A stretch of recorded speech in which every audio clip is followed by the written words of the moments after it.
है y का वह मान ज्ञात कीजिए जिसके लिए बिंदु P बराबर इतना दिया गया और Q बराबर तुम्हें 10 y लिखा गया है कि बीच की दूरी जो इसका दूरी है 10 मात्रक लिखा गया, समझे ना। कितना मात्रक है? 10 मात्रक है। हम यहाँ पे सॉल्व कर रहे हैं सवाल को, लिखना है पहले सॉल्व में करना है कि दूरी सूत्र का प्रयोग करना है। दूरी सूत्र का प्रयोग है इसमें पी क्यू से चलना है तो x और x1 x2 y1 y2 मान लेना है। x1 और x2 देखो शुरू वाले यहाँ पे x1 मानना है, यहाँ पे x2 शुरू वाले को, यहाँ अंतिम वाले को, ये भी अंतिम वाले को y1 y2 मानना है, ठीक ना। वहाँ से देखकर यहाँ लिख दिया गया है। तो पी क्यू की दूरी जो है कितना दिया गया है? 10 मात्रक। यहाँ देखो 10 मात्रक दिया गया है तो 10 लिख चुके हैं। इस सूत्र है, सूत्र लिखना है, सूत्र है। फिर x1 यहाँ पे 2 है, 2 माइनस y2 यानी x2 कितना हो गया? 10 पावर 2 जैसे वैसे, फिर प्लस, फिर y1 कितना है? -3, फिर ये माइनस है माइनस, y2 कितना है? y2 y ये माना गया तो y रहेगा। ये 2 में से 10 घटाएंगे तो -8 का पावर 2, फिर प्लस है प्लस, फिर यहाँ पे देखो a प्लस बी का होल स्क्वायर करेंगे तो यहाँ माइनस में तो a माइनस बी का होल स्क्वायर करेंगे, ये -3 का होल स्क्वायर, फिर यहाँ पे माइनस, फिर यहाँ पे -3, ये माइनस y है तो y, फिर प्लस यहाँ y का होल स्क्वायर हो जाएगा तो माइनस माइनस हो जाएगा प्लस, फिर माइनस माइनस प्लस, 3 दूनी का 6y, y गुना तो y का होल स्क्वायर। यहाँ पे देखो यहाँ होल स्क्वायर छूटल था, वह होल स्क्वायर लगा चुके हैं, इतना प्राप्त हुआ, यहाँ लिख चुके हैं। फिर देखो 10 मात्रक, इसका पी की दूरी दिया गया 10 मात्रक तो 10 लिखते आना है। फिर यहाँ -8 तो 8 8 64, a plus a minus B का होल स्क्वायर करने बाद इतना प्राप्त हो जाता है। तो यहाँ हम लिख चुके हैं इतना, यहाँ भी, और वही संख्या सेम टू सेम उतारना है 8 8 64।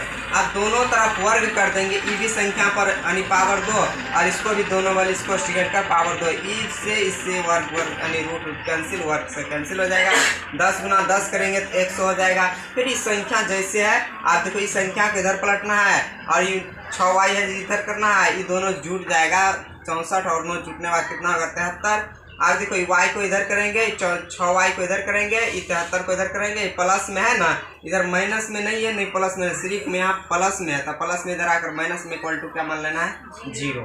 फिर y जैसे वैसे ही भी जैसे वैसे आप 100 में 73 में से 100 घटाएंगे तो माइनस का कितना बचेगा? 27 इक्वल टू कितना हो गया? 0।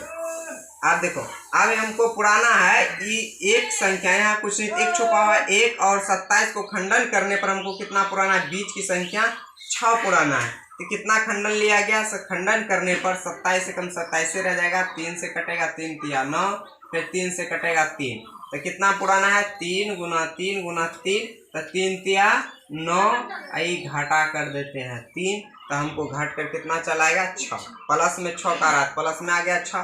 तो यहाँ पे y जैसे वैसे 9 लिए पहले तो 9y, फिर माइनस है तो माइनस, फिर 3y लिए 3y माइनस 27 जैसे वैसे इक्वल टू 0। फिर यहाँ पे कौन सा संख्या, ऐसा कौन संख्या कॉमन लेंगे ताकि भाग लग जाना चाहिए? सिर्फ y कॉमन लेंगे तो यहाँ पावर 2 है, 2 लगाना है तो y कॉमन लिए तो एक y लिए कॉमन तो 1y बचा, तो 1y यहाँ, प्लस है प्लस, ई वाई से वाई भागा लगाएंगे तो वाई कटिए जाएगा, सिर्फ बचेगा 9। यहाँ -3 कॉमन ले लेंगे तो -3 कॉमन लेने बाद ये 3 से 3 कटिए जाएगा, सिर्फ बचेगा वाई, माइनस माइनस तो प्लस, 3 का 3 को पढ़ेंगे कितने 27 9 बार में इक्वल टू क्या हो गया? 0। आप देखो ये शुरू वाले y और ये बीच वाले -3 यहाँ ले चुके हैं, ये दोनों संख्या सेम टू सेम है, दोनों में से एक यहाँ पे ले लेना है, इक्वल टू क्या मान लेना है?